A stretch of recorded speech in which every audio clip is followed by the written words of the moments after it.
My producer spotted some bruises on you as you sat down for the interview. Yeah. And you say your arm was nearly broken.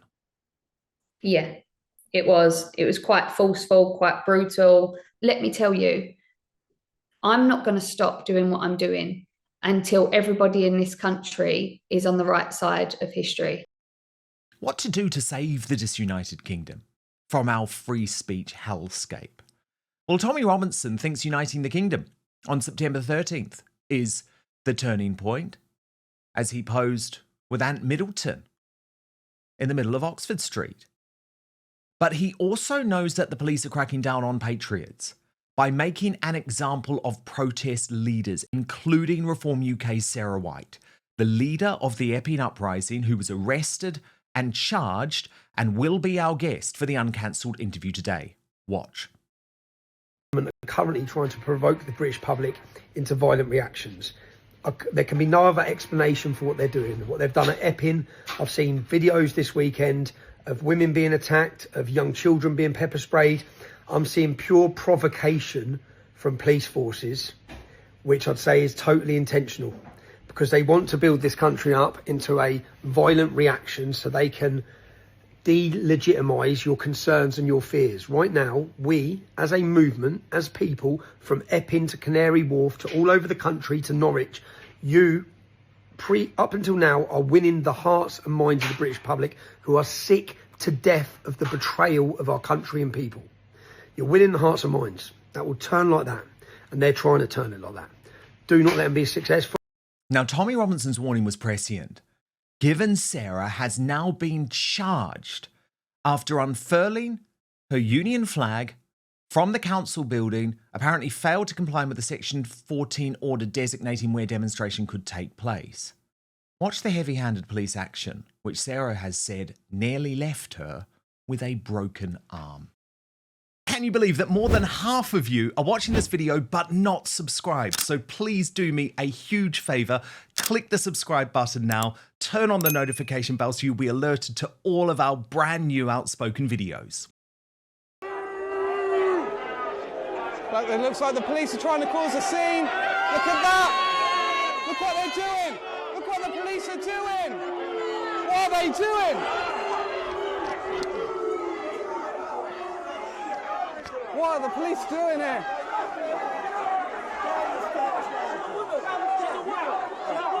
Move down the stairs. It's not safe on these stairs. What are they doing? Just for the bottom of the stairs. Have a look at this. But do we really believe that's the real reason for Sarah White's arrest and charge, given her inspiring speech was going viral on Sunday? We assert our fundamental right to protest peacefully, a right woven into the fabric of our history, from the peasants' revolt started in Essex to Peterloo, Manchester. The people of Essex once repelled a Napoleonic invasion. As an English town, we declare that we will not consent to governance that endangers our communities. In response to the misinformation and propaganda disseminated by the British Broadcasting Corporation and others, we refuse to pay the television licence fee. Furthermore, we will not pay council tax. As non-payment of taxes has long been a legitimate form of protest in our land, we call upon English people to join us in this peaceful stand. Now, even Elon Musk branded the arrest crazy. But of course, the Essex police hit back, posting we were in Epping to facilitate a protest. 3 people were arrested. One arrest of a woman was filmed. She was not arrested for flying a union flag. She was arrested on suspicion of breaching a Section 14 order because the Civic Centre was outside of the protest area. Okay then, okay. Of course, what they really want to do is terrify others into staying away, especially as Sarah White is now banned from the Bell Hotel. Yet locals are even angrier after the news that the Court of Appeal has refused Epping Forest District Council's permission to appeal to the Supreme Court about the closure of the Bell Hotel. And Sarah White joins me now live.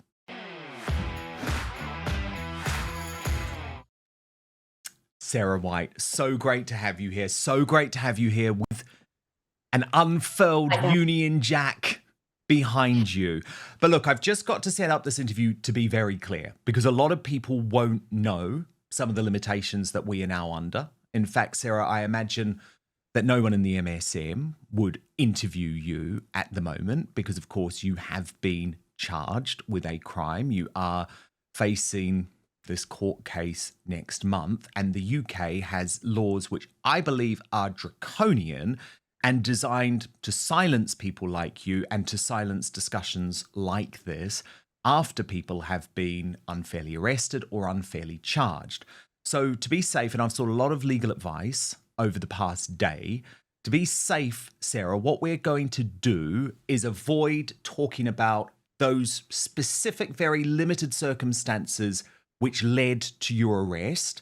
But of course, we will speak about the general vibe that led up to it and also your treatment afterwards. Because let me start, Sarah, just by asking, are you okay in terms of your injuries? Apparently you're quite bruised. My producer spotted some bruises on you as you sat down for the interview. Yeah. And you say your arm was nearly broken.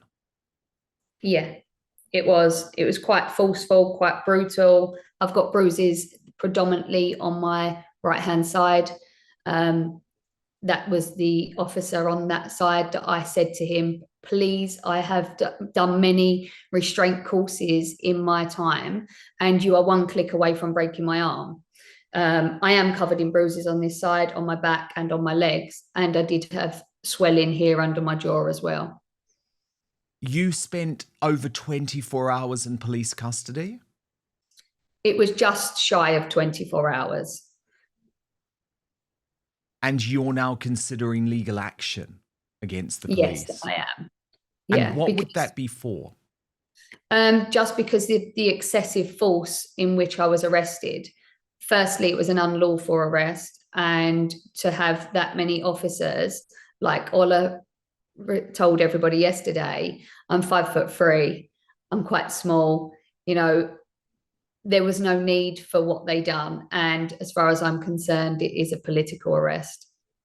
So let's just talk about your speech, because before I'd even heard about your arrest, I saw that speech and I thought, wow, this is a moment that is going to go viral. It's a moment that is going to resonate with people. And I actually posted your speech on X. Now, this is before I'd had any idea about the arrest. So can you just explain to me where that speech took place and the circumstances of that protest on Sunday? Okay, yeah. So we always protest on a Sunday. And because of everything that has happened recently, especially with the ruling being overturned by the Home Office, we decided that obviously our protesting isn't making a big enough effect, and maybe we need to take things further. And obviously we want to keep everything peaceful. We don't want people, we don't want violence, and we don't want anyone being aggressive. And we understand that obviously the police are there to do a job, and I've always worked very closely with the police and, been very passionate towards them as well, that they're just doing a job. And they have commended me for controlling the crowd on multiple times. And so, this speech, we come up with this speech because basically we feel that something has to be done, and what protesting just isn't working right now as we would like it to. So with this speech in mind, it was like, right, hit the government in their pockets where they really care, because basically all they seem to care about is money. And the speech obviously got a lot of attention. Mm-hmm. And it was after I had posted and it started to go viral that someone replied, "This is just before Sarah White was arrested." And I was like, holy shit, what has happened? How did this escalate? But then Tommy Robinson suggested that actually there was a plan, there was a plot, and the police wanted to send a message. And it did seem on Sunday, Sarah, and again, we're not speaking specifically about your arrest, to be clear, because this did seem to be something that was happening up and down the country, a different style from the police who almost wanted to prompt violence. I mean, there was the 70-year-old leader of the Pink Ladies in the mall at Canary Wharf being pepper sprayed. Did you note on Sunday a change? Did you note, because Orla Minihane, who is your deputy really in all of this Epping uprising, said yesterday she thought there was a very, very different vibe on Sunday, as if there had been orders that there was going to be some type of crackdown on patriotic protesters to send a message. Yeah, definitely. I mean, we'd been made aware of what had happened at Canary Wharf, and we was outraged because we had heard that, it was women and children that had been pepper sprayed. And when I attended the protest on Sunday, I could sense a deep sense of anger and frustration, but coming from the police. And it was quite unusual, because usually I liaise with them, and anytime I tried to engage, it seemed like they didn't want to engage with me. They was doing a lot of pushing and shoving with people. I had to say to one officer, you're pushing this guy. Where do you expect him to go? We're all going back behind a pen, and it's like gridlocked. If you use your common sense, in a moment, everyone would have passed and we can get in. And when we moved along, when we done the march, we walked along from the Bell Hotel to the Civic Centre. And as we was walking along, continuously officers were pushing, grabbing, pinching, and they was doing it to certain members. And it was a lot of the, say, like the bigger, burlier guys. It was as if they was trying to intimidate them and get them to react. And continuously, there will be lots of body cam footage of me going along and saying, please stop this. This is what you're doing. Is I could see what was happening. And I did say to somebody earlier on, just before we marched, I don't know whether it's a good idea. Like, I feel like they're gunning for us. There's going to be a lot of arrests tonight. And I was deeply concerned about that. Yes, because on the Friday night, Sarah White, and I had been looking very closely at all of the footage coming in from the brilliant independent journalists on the scene like Jack Hadfield, there were actually some incidents of violence from the police towards the protesters, towards independent journalists. I've shown on the show other people who were arrested and had bruises. So it seems like there was a much harder stance being taken by the police. And it's interesting that you also noticed that change on Sunday. But at the end of the day, you are a mum, you're a single mum, and this has obviously been devastating for you. And I think it's really important that we just talk a little bit about your background and why you decided to start this campaign. Because, of course, the way that the regime media and the left in this country now want to present you, Sarah, is as some type of far-right thug, and I think it's really important that we just hear your story. What was it that actually sparked your passion for this as a young single mum in Essex? But first, if you're like me, you've spent so much time trying to find the perfect skincare treatments for your face, only to realise you're neglecting this area, right? The skin on your neck. But I have noticed, as I'm in my 40s, that is a massive oversight, because the neck is on display all the time, yet so many folk just treat it as an afterthought in their routine. But so many women in the Outspoken audience will know that the skin on your neck is thinner, more delicate and less oily than facial skin, which means it requires specialised care. That's why I was completely blown away when I received my, and oh my goodness, I love it. How beautiful is this? The Go Pure Tighten and Lift Neck Cream, a product transforming the lives and the necks of women, and I have to say, some men too, all across the globe. It's a gorgeous product. I saw a noticeable difference within just weeks, and I know that it can become a game changer for you too. And the big news is Outspoken viewers and listeners get 25% off Go Pure using the code DAN at checkout, D-A-N. Just head to gopurebeauty.com/Dan, use the code DAN, and you're all set. Go Pure's proprietary firming complex is designed to visibly firm and smooth the skin on your neck and your chest, actually, if you want to use it there too, in as little as 4 to 8 weeks.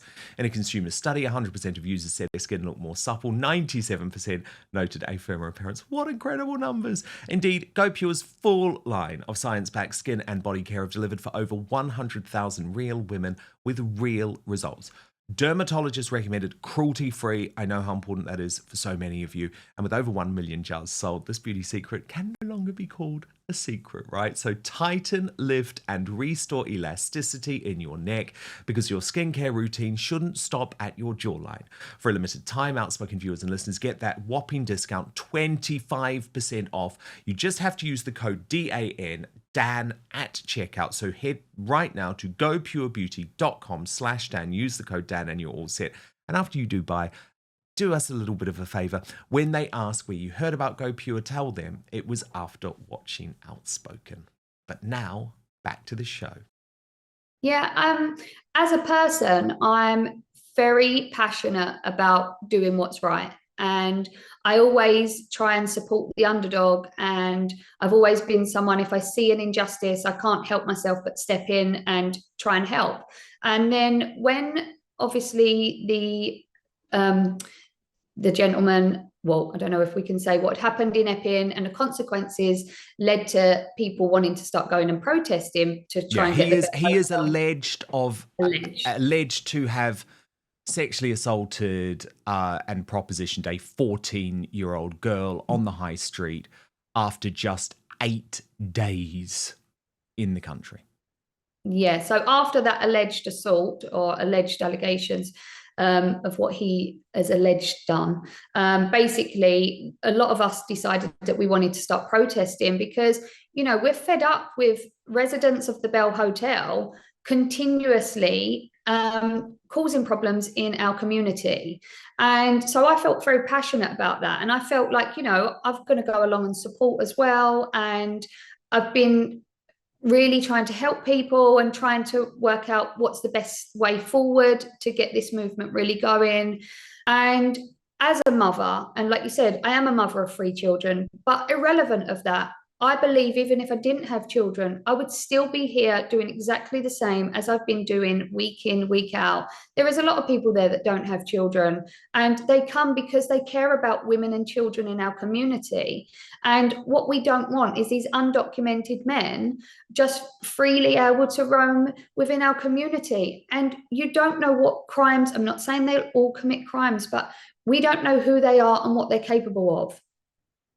Of course. And by the way, this is not an irrational fear. We obviously have the one man who looks like he's from Eritrea, currently facing trial. But what about this, which Tommy Robinson uncovered on Snapchat? So this is an illegal who's currently staying in the Bell Hotel, and he was recording the protest out of his window on Friday night, which is why people found his account. Then you go back into his account and see him with firearms. And obviously we have no idea about his background, for example.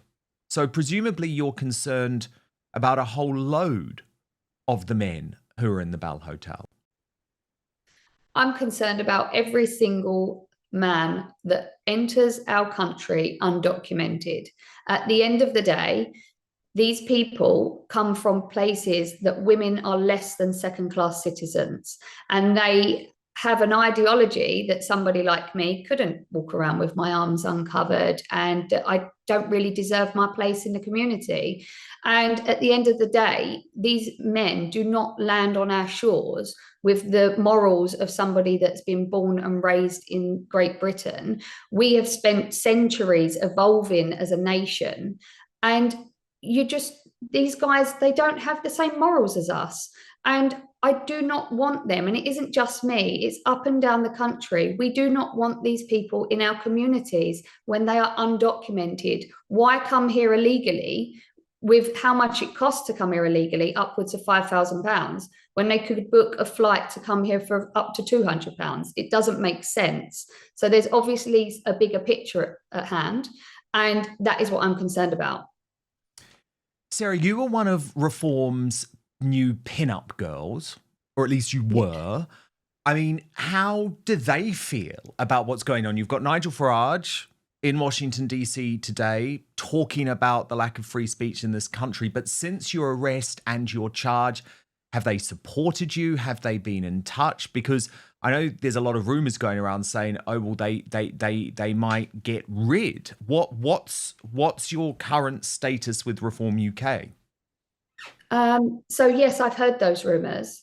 But at the end of the day, there are multiple rumors that travel around across the globe, and who knows? Nobody from Reform has been in touch with me apart from my local chairman.